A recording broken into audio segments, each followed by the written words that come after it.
Start. अध्यक्ष महोदय, आज सदन के सामने जो बाढ़ और चक्रवात के बारे में हम लोग बहस कर रहे हैं वह निश्चित रूप से देश के सामने एक महत्वपूर्ण सवाल है। उड़ीसा, बंगाल, आंध्र प्रदेश, बिहार आदि सभी जगह बाढ़ आई है, लेकिन यह उड़ीसा की बाढ़ की विशेषता है कि वहाँ पर बाढ़ के साथ चक्रवात भी हुआ। आपको यह सुनकर ताज्जुब होगा कि उड़ीसा का एक दुर्भाग्य यह रहा है कि पिछले 4 साल से उड़ीसा के एक जिले में दुर्भिक्ष व अकाल पड़ा। उसके बाद सन 1967 में कटक जिले में चक्रवात आया। परिणाम स्वरूप यह दोनों जिले मुख्य रूप से क्षतिग्रस्त हुए हैं। कटक जिले के भी कुछ हिस्से में क्षति हुई है।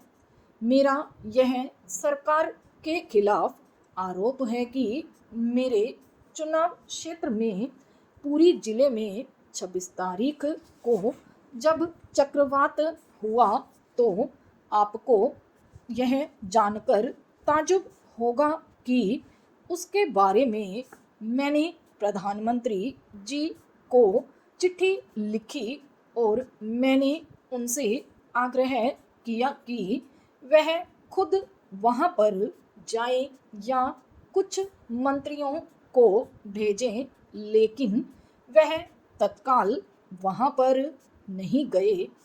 1 महीना इस तरह से हो गया। अब जाकर केंद्रीय सरकार की ओर से कुछ विशेषज्ञ वहाँ पर गए हैं।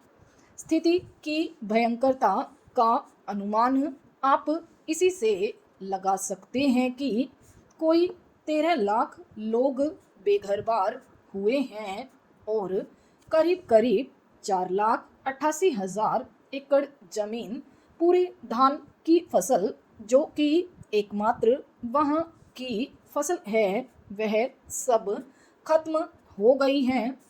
सवाल अब यह है कि इन 13 लाख लोगों का पुनर्वास कैसे किया जाए। मेरा पहला सुझाव यह है कि वहाँ राहत कार्य के लिए राशन मुफ्त दिया जाए और तब तक दिया जाए जब तक वहाँ और कोई इंतज़ाम नहीं हो जाता।